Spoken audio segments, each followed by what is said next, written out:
ورضاك مطلوبي إلهي أنت مقصودي ورضاك مطلوبي الصلاة والسلام عليك يا سيدي يا رسول الله خذ بيدي قلت حيلتي أدركني الصلاة والسلام عليك يا سيدي يا رسول الله خذ بيدي قلت حيلتي أدركني الصلاة والسلام عليك يا سيدي يا رسول الله خذ بيدي قلت حيلتي أدركني. അല്ലാഹു തആല നമുക്കൊക്കെയും ഖൈറും ബർക്കത്തും നൽകുമാറാകട്ടെ. സഹോദരന്മാരെ, എല്ലാം അറിയുന്നവനാണ് അല്ലാഹു തആല, എല്ലാം അറിയുന്നവനാണ് അല്ലാഹു തആല, എല്ലാം കേൾക്കുന്നവനാണ് അല്ലാഹു തആല, എല്ലാം കാണുന്നവനാണ്, എല്ലാ രഹസ്യങ്ങളെയും അറിയുന്നവനാണ്. ആരും കാണാതെ തന്നെ ഒറ്റക്കായി നാം ചെയ്യുന്ന പ്രവർത്തനങ്ങൾ, അതുപോലെ തന്നെ മനസ്സിന്റെ ഉള്ളിൽ വിചാരിക്കുന്ന വിചാരങ്ങളെയും വികാരങ്ങളെയും എല്ലാം അള്ളാഹു അറിയുന്നവനാണ്.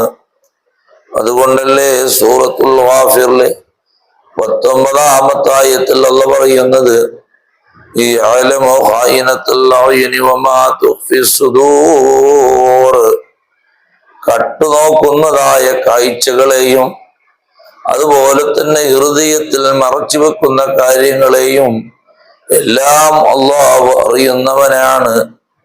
അതുകൊണ്ട് നമ്മുടെ കേൾവിയും നമ്മുടെ കാഴ്ചയും ഹൃദയവുമെല്ലാം റബ്ബ് നിരീക്ഷിക്കും എന്നതിലേക്കാകണം.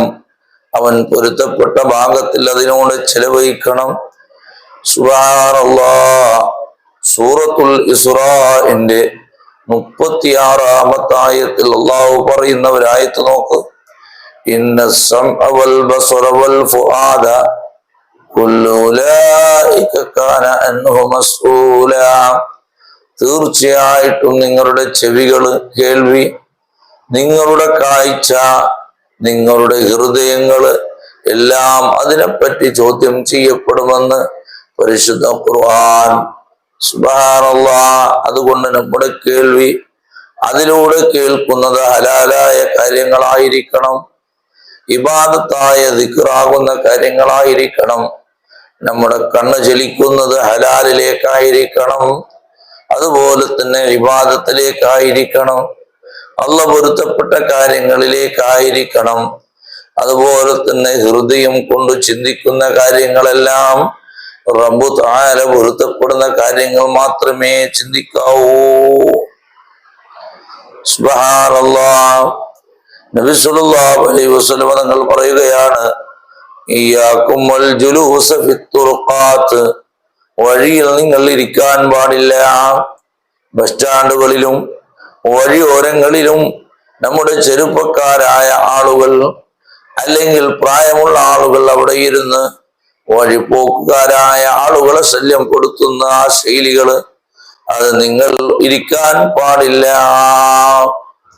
ഖാലൂ, സ്വഹാബത്ത് ചോദിച്ചു, യാ റസൂലല്ലാഹ്, അല്ലാഹുവിന്റെ റസൂലേ, മാ ലനാ മിൻ മജാലിസിനാ ബുദ്, ഞങ്ങൾക്ക് ഇരിക്കേണ്ടി വരുന്നല്ലോ നബിയേ, നതഹദ്ദസു ഫീഹാ, അവിടെ ഞങ്ങൾ സംസാരിക്കാൻ വേണ്ടി ഞങ്ങൾ ഇരിക്കേണ്ടി വരുന്നു, നമ്മുടെ മറ്റുള്ള ഒരുപാട് കാര്യങ്ങൾ അവിടെ ചർച്ച ചെയ്യേണ്ടി വരുന്ന നബിയെ, അതുകൊണ്ട് ഞങ്ങൾ എന്ത് ചെയ്യണം എന്ന് സ്വഹാബത്തുൽ കിറാം നബി സല്ലല്ലാഹു അലൈഹി വസല്ലം തങ്ങളോട് ചോദിച്ചപ്പോ ഫഖാല റസൂലുള്ളാഹി സ്വല്ലല്ലാഹു അലൈഹി വസല്ലം, അപ്പോൾ നബി സല്ലല്ലാഹു അലൈഹി വസല്ലം പറഞ്ഞു, ഫൈദാ അബൈതും ഇല്ലൽ മജ്ലിസ, നിങ്ങൾ അവിടെ ഇരിക്കൽനിക്ക് നിർവാഹമില്ലാതെയായി കഴിഞ്ഞാൽ അവിടെ നിങ്ങൾക്ക് ഇരിക്കേണ്ടി വരുന്നു എന്ന് കഴിഞ്ഞെങ്കിൽ ബസ് സ്റ്റാൻഡിൽ ബസ്സിന് കാക്കേണ്ടി വരുന്നുണ്ട്, അല്ലെങ്കിൽ മറ്റുള്ള ഏതെങ്കിലും ബിസിനസ്സുമായി ബന്ധപ്പെട്ട് അവിടെ ചർച്ച ചെയ്യേണ്ടി വരുന്നുണ്ട്, അങ്ങനത്തെ നിർബന്ധിത സാഹചര്യം വന്നാല്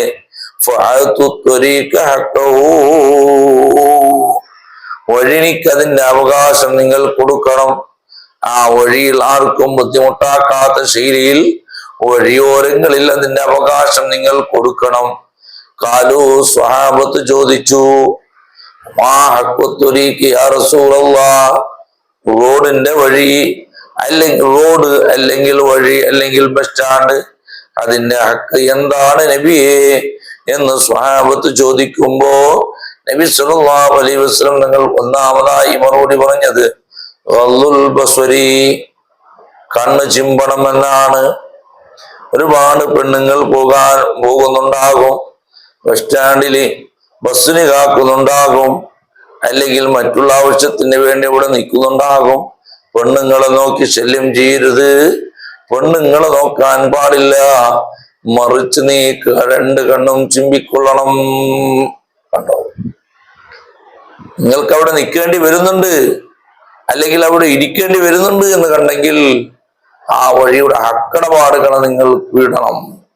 ഒന്നാമത്തെ അക്കടപാട്, നിങ്ങൾ രണ്ട് കണ്ണ് ചുമ്മണം എന്ന് പറഞ്ഞാൽ അന്യ സ്ത്രീയിലേക്ക് നിങ്ങൾ നോക്കാൻ പാടില്ല. രണ്ടാമത്തത് വഖഫുൽ അദാ, വഴിയിലുള്ള ഇടങ്ങേറിനെ നീക്കണം, വഴി തടസ്സപ്പെടുത്തരുത്. വഴിയിൽ മുള്ളുകൾ ഉണ്ടെങ്കിൽ, അല്ലെങ്കിൽ കല്ലുകൾ ഉണ്ടെങ്കിൽ, അല്ലെങ്കിൽ വഴിയിൽ വല്ലതും തടസ്സങ്ങളെല്ലാം ഉണ്ട്, അങ്ങനെയാണ് വേണ്ടത്. അല്ലാഹു സുബ്ഹാനഹു തആല എല്ലാം നമ്മളിൽ നിന്ന് കബൂൽ ചെയ്യുമാറാകട്ടെ. അൽഹംദുലില്ലാഹ് അൽഹംദുലില്ലാഹി റബ്ബിൽ ആലമീൻ. اللهم صل على سيدنا محمد وعلى آل سيدنا مولانا محمد. റഹ്മാനായ അല്ലാഹ്, ഞങ്ങൾ ചൊല്ലിയ ദിക്റുകള്, ഞങ്ങൾ ചൊല്ലിയതായ സ്വലാത്തുകള്, ഞങ്ങൾ ഓതിയ ഖുർആൻ എല്ലാം നിന്റെ പൊന്നാര നബി മുഹമ്മദ് മുസ്തഫ സല്ലല്ലാഹു അലൈഹി വസല്ലം തങ്ങളുടെ പരിശുദ്ധമായ റൗളയിലേക്ക് നീ എത്തിച്ചു കൊടുക്കണമല്ലാഹ്. സ്വലാത്തിന്റെ ബർക്കത്ത് കൊണ്ട്, ദിക്റിന്റെ ബർക്കത്ത് കൊണ്ട് നമ്മുടെ എല്ലാ ദോഷങ്ങളും നീ വിട്ടുപുറത്ത് മാഫാക്കണമല്ലാഹ്. പെട്ടെന്ന് വരുന്ന രോഗങ്ങള്, പെട്ടെന്ന് വരുന്ന മരണങ്ങളെ തൊട്ട് ഞങ്ങളെ നീ കാക്കണമല്ലാഹ്. അപകട മുസീബത്ത് വന്ന് നീ സലാമത്താക്കണമല്ലാഹ്. നമ്മളിൽ നിന്ന് മരിച്ചുപോയ നമ്മുടെ മാതാപിതാക്കള്, ജ്യേഷ്ഠനുജന്മാർ, കുടുംബാദികള്, ഉസ്താദുമാർ, അവരുടെ ഹളറത്തിലേക്ക് ഞങ്ങൾ ഓതിയ ഖുർആനിന്റെയും ചില ദിക്റിന്റെയും കൂലി അവരുടെ ഖബറിലേക്ക് നീ എത്തിച്ചു കൊടുക്കണമല്ലാഹ്. അവരെയും ഞങ്ങളെയും നിന്റെ ഹബീബ് നബി മുഹമ്മദ് മുസ്തഫ സല്ലല്ലാഹു അലൈഹി വസല്ലം തങ്ങളോട് കൂടെ സ്വർഗ്ഗലോകത്ത് നീ ഒരുമിച്ച് കൂട്ടണമല്ലാഹ്. പിന്നെ റബീഉൽ അവ്വൽ മാസത്തിലാണ്, മീലാദ് വരാൻ പോവുകയാണ്. നല്ലതുപോലെ ആദരിക്കാനും ബഹുമാനിക്കാനും ഞങ്ങൾക്ക് നീ തൗഫീഖ് നൽകണമല്ലാഹ്. റബ്ബനാ عذاب النار ربنا تقبل منا إنك أنت السميع العليم وتب علينا إنك أنت التواب الرحيم آمين برحمتك يا أرحم الراحمين بفضل صلى الله على محمد صلى الله عليه وسلم صلى الله على محمد صلى الله عليه وسلم اللهم صل على